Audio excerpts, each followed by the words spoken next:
I'm Emily P. Freeman, and welcome to The Next Right Thing. You're listening to episode 392. This is a podcast about making decisions, but it's also about making a life. If you struggle with decision fatigue, chronic hesitation, or if you just need a few minutes away from the constant stream of information and the sometimes delightful but distracting hum of entertainment, you're in the right place for discerning your next right thing. I'm an author, a spiritual director, and an occasional workshop leader. I live in North Carolina with my family, and through my work, I've helped thousands of spiritually thoughtful people overcome decision fatigue so that they can discern their next right thing in faith, work, and in life. It's the last episode of our regular season, but do not worry, we may pop in with a bonus episode in the next few weeks. Stay tuned, and we'll definitely be back in late June to begin Psalm Summer. But before I sign off, I want to leave you with the heart of why I do what I do and what I believe is the most important thing to remember when we have decisions to make. Listen in.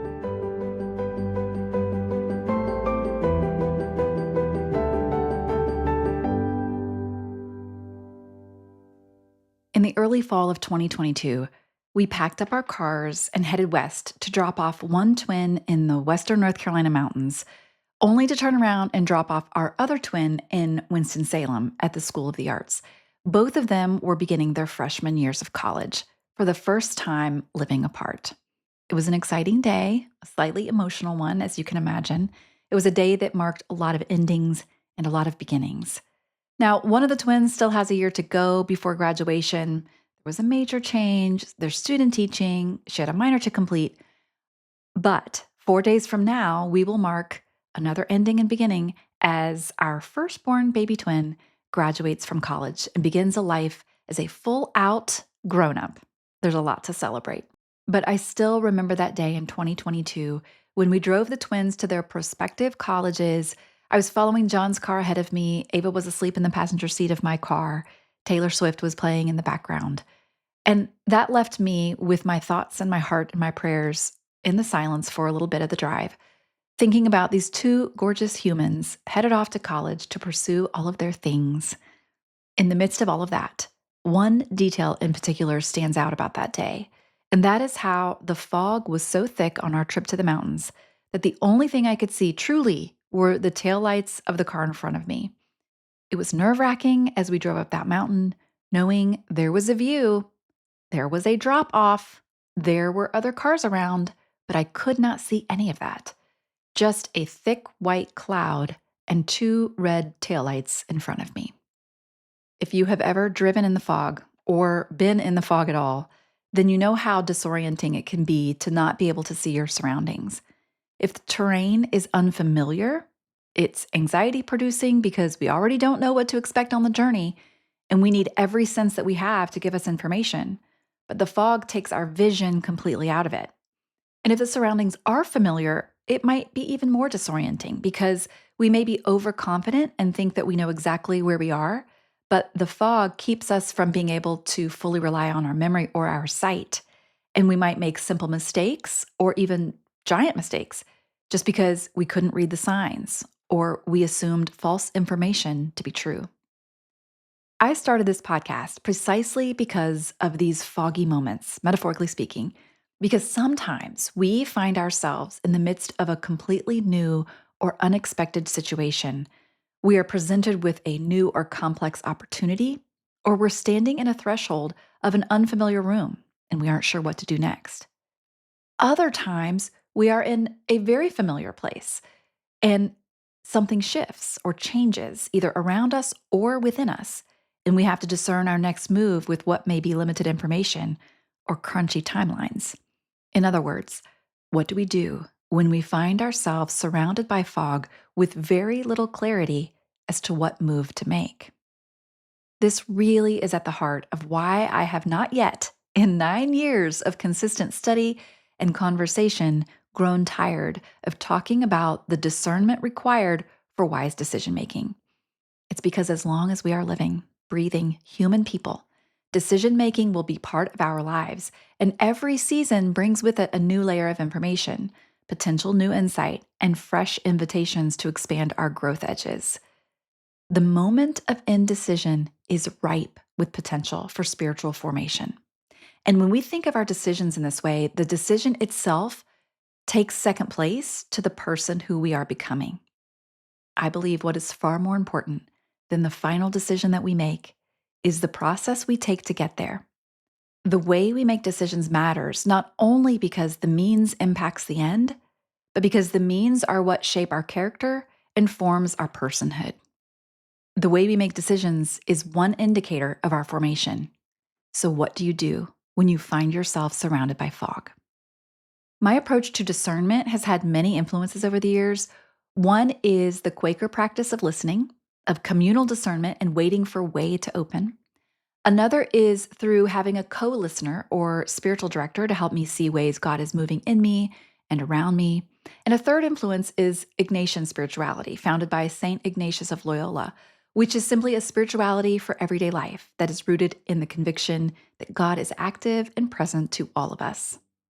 In her book, Inner Compass, An Invitation to Ignatian Spirituality, Margaret Silf uses the metaphor of fog to describe the experience of desolation. Now, this is an experience where we may feel turned in on ourselves, feel like we are drowning in negative feelings, and when our distant vision is crowded out. Now, consolation, on the other hand, is when our balance is restored, when we have fresh inner vision and new energy is released in us. I know the temptation, based on those descriptions, is to see desolation as negative and consolation as positive, and that may be our lived experience, but I would point out that both are an important part of living our whole lives. Both desolation and consolation are part of the human experience.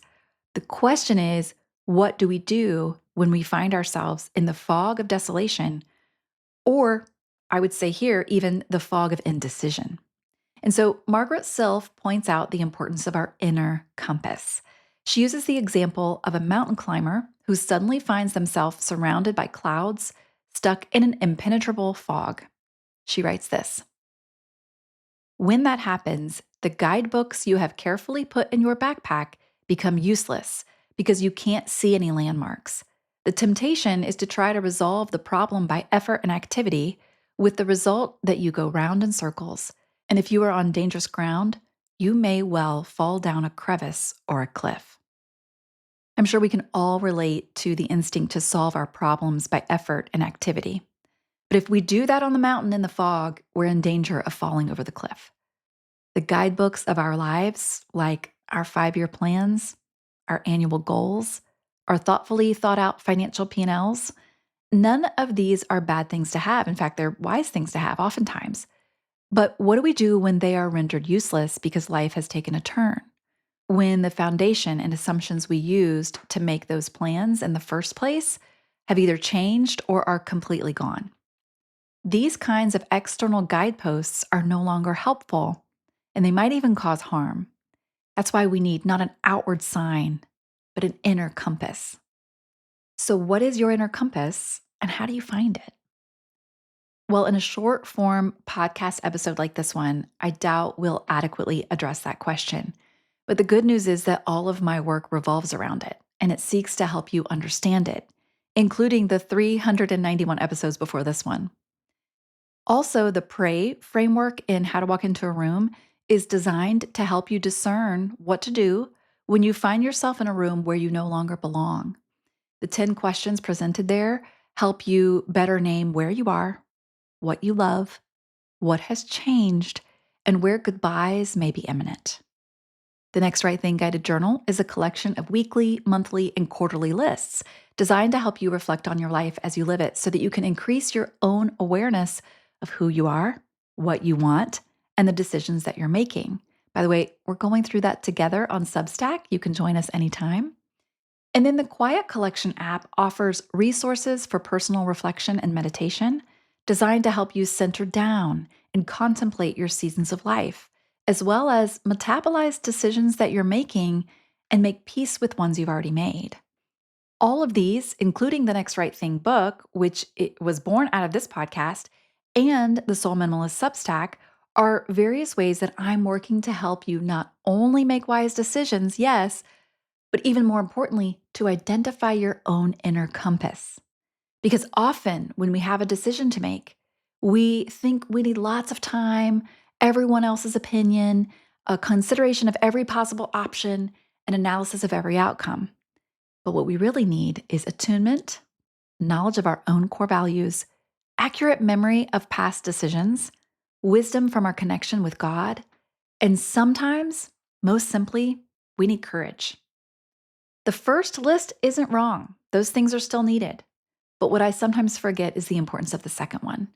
Because no amount of time, consideration, journaling, or conversations will help if I'm not attuned, if I don't know my core values, if I have no record of past decisions, if I lack connection to the divine, and if I cannot access courage. These are the attributes of following our inner compass. Sometimes the things I think I need for clarity are just ways I put off doing the things I already know to do. In fact, when I think about decisions I've made in the past that were big decisions, I can recognize that I had a quick awareness of what to do, and it happens more often than I realize. It's probably true for you too. We likely know what to do early on, but what the discernment process can do for us is to give us the confidence we need to take action. The more clearly we can access our inner knowing, where our spirit and the Spirit of God connect, where I know who I am and why I am, the more confident I'll be in my decision. This does not mean, and it's important to say this, that I will always choose right or that the outcome will be well. But it does mean that I can have the confidence that I'm facing my own true north and acting on the information that I have. Now, one of my core values is margin. It helps me discern my yeses and my nos.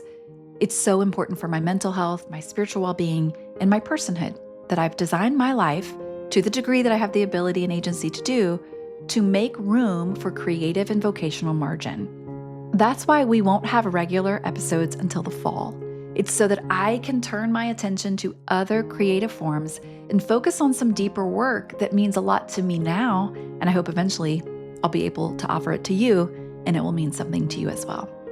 Now, you will still be hearing from me on the podcast throughout the summer, just not in this typical way. So be sure to subscribe to the podcast wherever you listen so that you will be notified when new episodes drop, so that they'll show up automatically in your feed.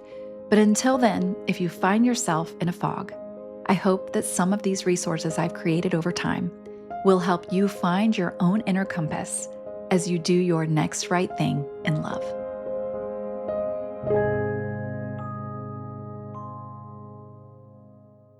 Thanks for listening to episode 392 of The Next Right Thing.